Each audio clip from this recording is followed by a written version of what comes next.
لیکن بھارت 38 پوائنٹ کے ساتھ جو ہے وہ 85ویں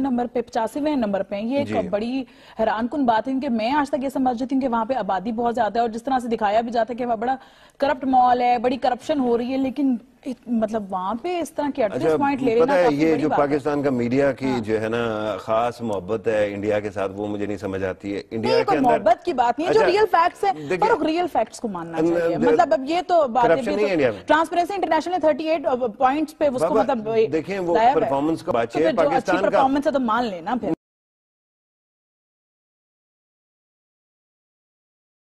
پاکستان کیا کر رہا ہے؟ سوال یہ ہے ہم کیا کر رہے ہیں آؤٹر سپیس میں؟ نہیں دیکھیں، پاکستان تو بہت پیچھے ہے نا، ہم تو آؤٹر سپیس میں کہیں پہ بھی نہیں ہے۔ ہمارا جو سپیس ریلیٹڈ پروگرام ہے باقی اداروں کی طرح میں سمجھتا ہوں اس کے بارے میں ہم نے نہ آج تک کوئی خاص سنا اور نہ ہی اس کے بارے میں کوئی خاص تگ و دو ہے، جبکہ انڈیا ہم سے بہت آگے ہے۔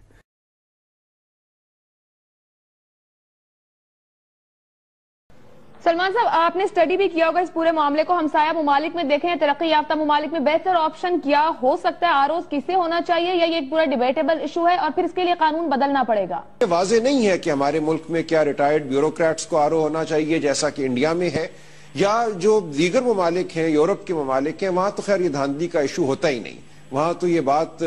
تقریباً گمان سے باہر ہے کہ الیکشن میں دھاندلی ہو، غلط ووٹ ڈالے جائیں، تو وہاں کوئی بھی آر او ہو سکتا ہے، علاقے کے کسی معتبر شخص کو کہہ دیا جاتا ہے یا میئر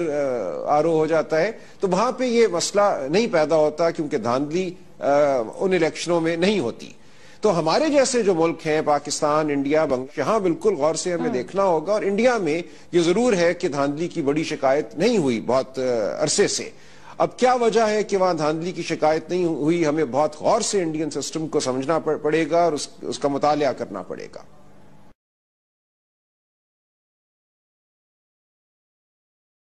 میں نے کسی سے پوچھا، محلے داروں سے، ایک بندہ معزز مل گیا، میں نے کہا ہر گھر کو تالا لگا ملتا ہے، رات کا 1 بج گیا، 2 بجے، یہ کہاں گئے ہیں؟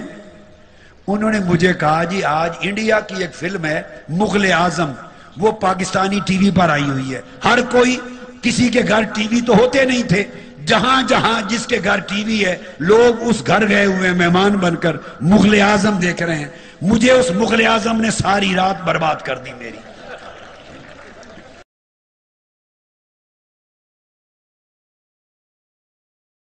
دیپک، میں آپ سے ایک آج یہ ٹاپک میں نہیں ہے لیکن میں آج آپ کو ایک چیز ضرور کہوں گا کہ جب ہمارے پروڈیوسر آپ کے دلی گئے اور واپس جب یہ لوگ آئے ہیں،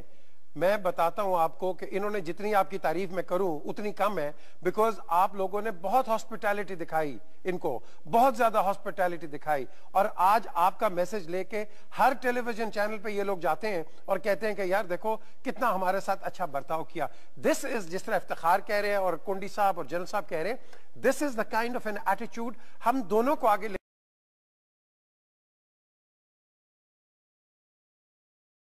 میں آپ سے وعدہ کرتا ہوں کہ انشاءاللہ اسی پاکستان میں سے آپ کو پیسہ اکٹھا کر کے دکھاؤں گا۔ پاکستان میں دنیا میں سب سے کم ٹیکس اکٹھا ہوتا ہے، پاکستان میں 8.5% ہے جو ہمارا پیسہ اکٹھا ہوتا ہے، جو ریشو ہے ہماری سالانہ آمدنی کی۔ ہندوستان میں 16% ہے۔ اگر پاکستان ہندوستان جتنا ٹیکس اکٹھا کر لے ہمارے مسئلے حل ہو جاتے ہیں، ہمیں قرضے لینے نہیں پڑتے، ہمیں بھیک مانگنے کی ضرورت نہیں ہے۔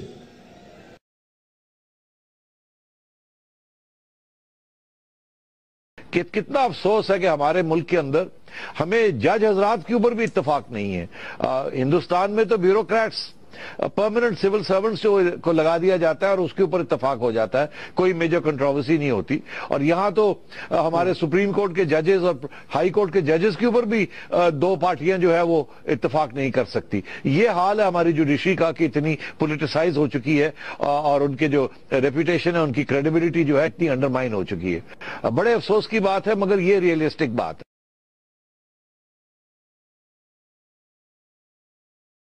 اسٹیپ بائی اسٹیپ آپ کو جانا ہے، آپ یہاں پہ اپارچونٹیز کریٹ کریں، اور جو ایکسس آ رہا ہے، جو ایکسٹرا آپ کا مین پاور جو تیار ہو رہا ہے، آپ اس کو باہر، تاکہ اس کو تو یوٹیلائز کریں، اس کو تو مطلب فروٹفل دیکھیں انڈیا کیا کر رہا ہے، دیکھیں انڈیا کیا کر رہا ہے، انڈیا یہ کر رہا ہے کہ اپنا مین پاور جو ان کا باہر چلا گیا ہے چائنا میں، مڈل ایسٹ میں، امریکہ میں، ان کو انسینٹیوائز کر رہا ہے کہ وہ دوبارہ آئیں، لیکن یہاں پر یہ نہیں ہو رہا نا۔ اس سے پہلے کیا کیا تھا انڈیا نے، اس سے پہلے کیا کیا تھا، ہم ابھی اس فیز میں جس میں انڈیا گزر چکا ہے،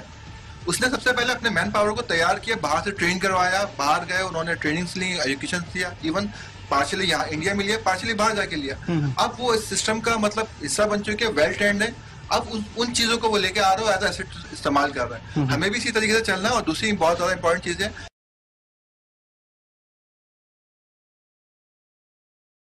صاحب نے کہا تھا کہ ہمیں اپنے تعلقات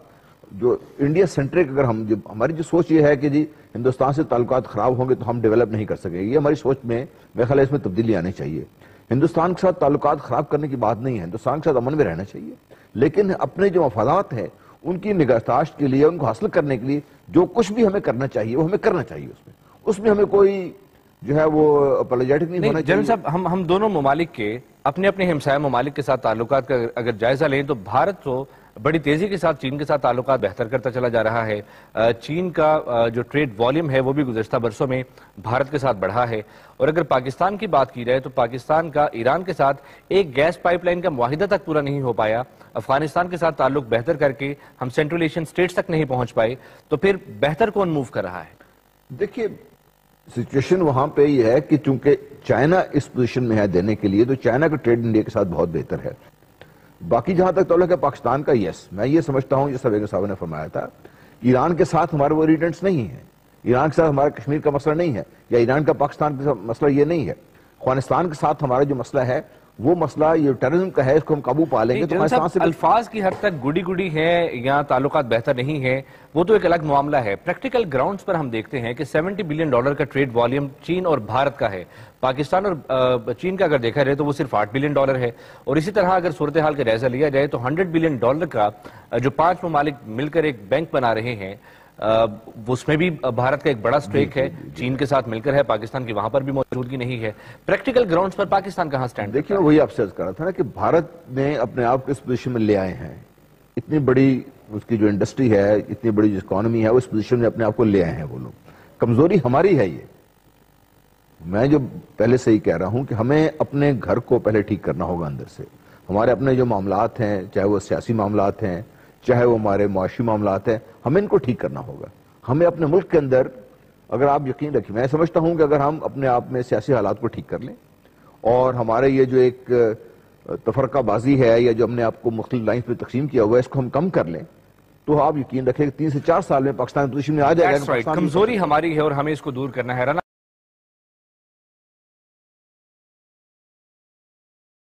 میں ایک اور بیان دیتا ہوں، عمران صاحب کل یا پرسوں گیا ہے مودی سڈنی میں، اس نے کوئی 30-40 ہزار لوگوں کے سٹیڈیم بھرا ہوا تھا کہ پیسے واپس لاؤ، واپس آؤ، سرمایہ کاری لاؤ انڈیا میں، میڈ ان انڈیا بنو، میڈ ان انڈیا کی تحریک چلائی ہے۔ ایک آدمی نے بھی وہاں نہیں کہا کہ گو مودی گو۔ نہیں یہ کیسے کریں گے؟ اس نے شرم سے یہ نہیں کہا کہ میں چائے بیچا تھا۔ لسن نواز شریف نے ایک افغانستان کا میچ کھیلا، وہاں بندے کسی کو نہیں داخل ہونے دیا کہ اس کو پتا ہے سامنے سے نعرہ لگے گا گو نواز گو۔ بچے اسکول داخل ہوتے ہیں، گو نواز گو کے نعرے مارتے داخل ہو رہے ہیں، ہیڈ ماسٹر مار رہا ہے بچوں کو، اسکول سے چھٹی ہوتی ہے، مشن اسکول سے بچے نکلے ہیں، کل میں نے پروگرام کیا ہے، سارے یک زبان ہو کے نعرہ لگا رہے ہیں۔ یہ چھوٹے چھوٹے بچوں کا جو نعرہ قومی نعرہ بن گیا نا، یہ فرق ہوتا ہے قیادت کا، کہ مودی گیا امریکہ میں تو ہزاروں لوگ ٹائم سکوائر میں تھے، ہزاروں لوگ، مودی گیا سڈنی میں تو 40-50 ہزار لوگ اس سٹیڈیم میں تھے جنہوں نے یہ سرمایہ کاری واپس لینے کے لیے۔ آپ جاتے ہیں تو وہی 2-4 کن ٹوٹے اور 2-4 ایسے ہی